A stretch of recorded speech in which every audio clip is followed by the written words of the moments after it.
Hello, শোনা যাচ্ছে কথা? জি, আসসালামু আলাইকুম উপস্থিত সুধীমণ্ডলী।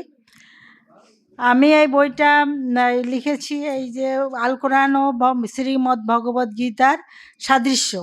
আমি বহু বছর ধরে ধর্মগ্রন্থ পড়ি, আমাদের নিজেদের ধর্মগ্রন্থ যে আল কোরআন, তারপরে এই যে তওরাত, জবুর, ইঞ্জিল, হ্যাঁ, তারপরে হিন্দুদের যে ৪ বেদ আছে, বৌদ্ধ ধর্মগ্রন্থ আছে, ধম্মপদ, ত্রিপিটক সব আমার কাছে আছে।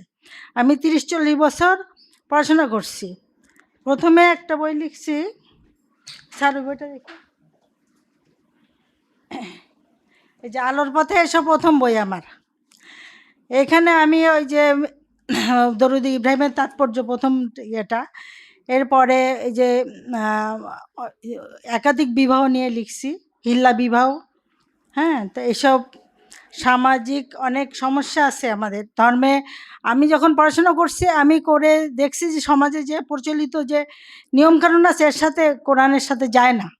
অনেক কথাবার্তা এদিক ওদিক একটু চেঞ্জ করে, একটু পরিবর্তন করে অনেক মতাদর্শে বিভক্ত সমাজ। আমাদের যেহেতু সমাজবিজ্ঞানে আমরা সমাজ ও ধর্ম নিয়ে পড়াশোনা করেছি, সারা পৃথিবীর বিভিন্ন ধর্ম মত হ্যান ত্যান এটা সেটা, কোরআন শরীফ পড়ার পরে দেখলাম যে সামথিং রং, এখানে অনেক প্রবলেম আছে। এই জন্য এই বইটা লিখছি। এখানে আমি অনেক তাফসির পড়েছি, তারপরে ওই যে হাদিস গ্রন্থ, 7 খণ্ড হাদিস, ওই যে এর লেখা শামসুল হক ফরিদপুরীর, এগুলো আমি কিনে কিনে এগুলো এটা পড়াশুনো করার পরে মনে হলো যে এটা আমার তো লিখতে, আমি তো লেখাপড়া করছি, আমি শিক্ষিত মানুষ না, মেয়েরা অনেক কষ্ট করছে, হ্যাঁ। রাজা রামমোহন রায় সতীদাহ প্রথা বন্ধ করেছিল, কী জন্য? যে মেয়েদের আগুনে পোড়াই দিত। ও তার ভাবিকে আগুনে পোড়ানো হয়েছিল, সেখান থেকে তিনি এটা নিয়ে আন্দোলন করলেন। তারপরে ঈশ্বরচন্দ্র বিদ্যাসাগর, স্বামী বিবেকানন্দ, এরা সবাই মিলে এটাকে প্রতিরোধ করে। ওখানকার যারা ধর্মগুরু তারা বললে এগুলো শাস্তির আছে, এটা আমাদের এদের শাস্তির আছে, এটা করতে হবে। ওনারা বললেন না, এসব শাস্তির নাই, এটা এরকম এরকম। ওটা এটা বন্ধ করলেন অনেক পরিশ্রম করে, হ্যাঁ। উইলিয়াম বেন্টিং ছিলেন ব্রিটিশ শাসকদের, তাদের সহযোগিতায়।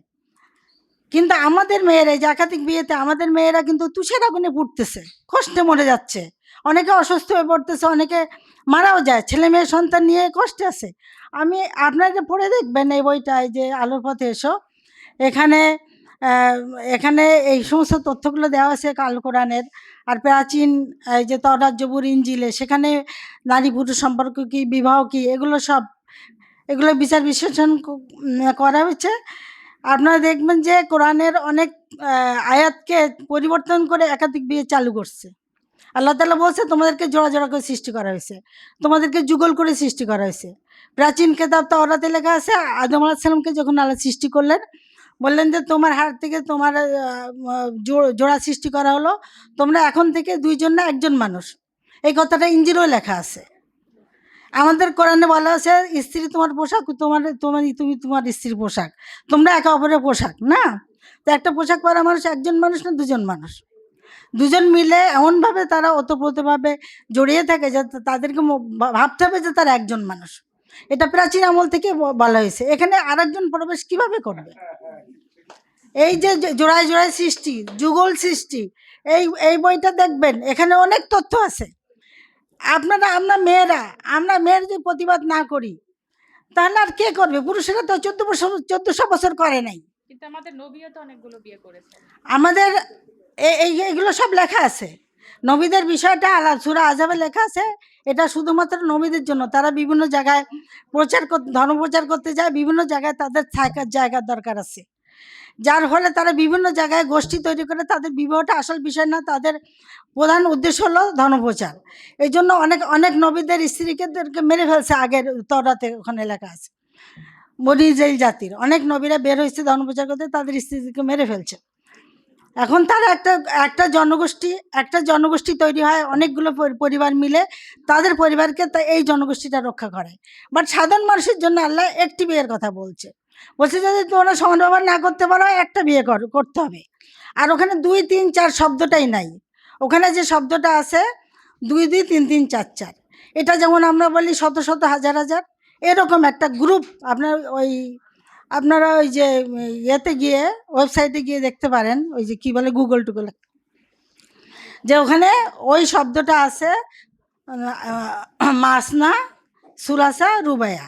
আর 2, 3, 4 শব্দ হলো ইসলা, ইসলা, আম, সালাসা, রুবায়া, সালাসা, আরবা। আর শব্দটা ওখানে আছে মাসনা।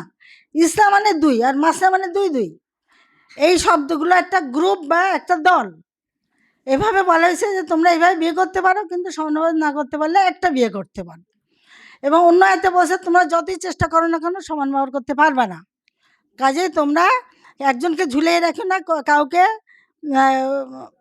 কাছে টেনো না। যদি তোমরা বিরত হও এবং নিজেকে সংযত করো, তাহলে আল্লাহ তোমাদেরকে ক্ষমা করে দেবে। এই সমস্ত আয়াতগুলো কখনো শুনেছেন? আপনারা কি কখনো পড়েছেন, শুনেছেন এগুলো? এই কোরআনে সব এই বইয়ের মধ্যে কিছু লেখা আছে।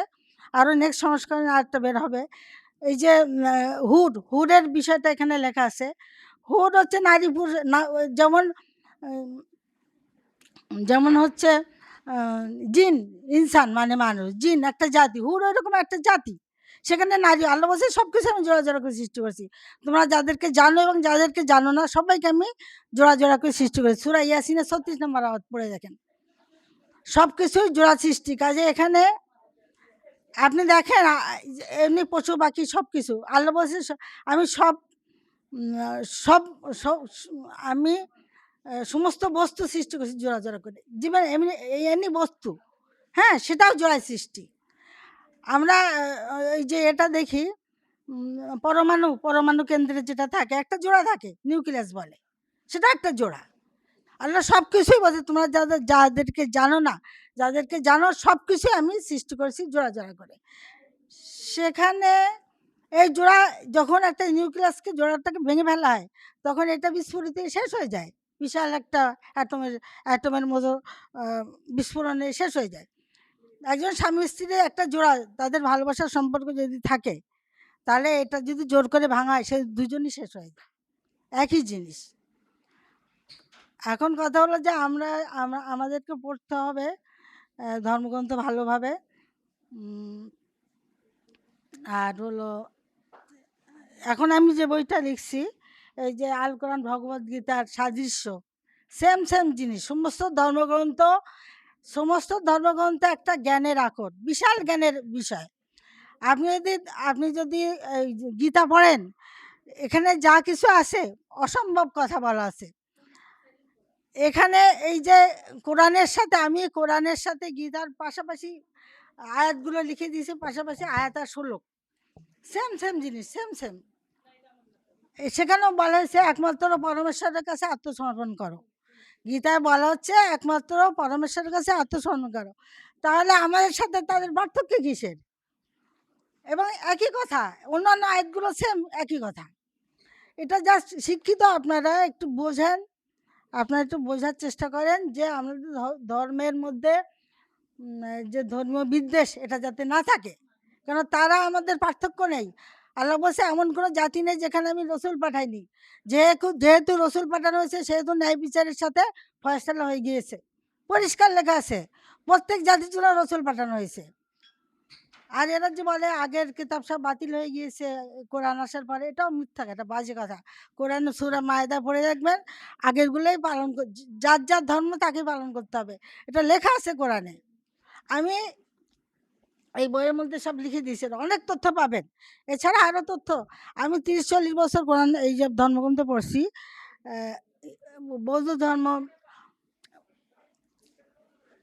বৌদ্ধ ধর্মগ্রন্থে যা কিছু লেখা আছে সেটা অসম্ভব রকম। বৌদ্ধ ধর্ম বিশাল একটা জ্ঞানের গ্রন্থ, বুঝছেন? আপনারা ডাইরেক্ট ধর্মগ্রন্থ পড়লেই তো বুঝবেন। আর আমার বইয়ের মধ্যে থেকে তথ্যগুলো পাবেন যে কোথায় কি।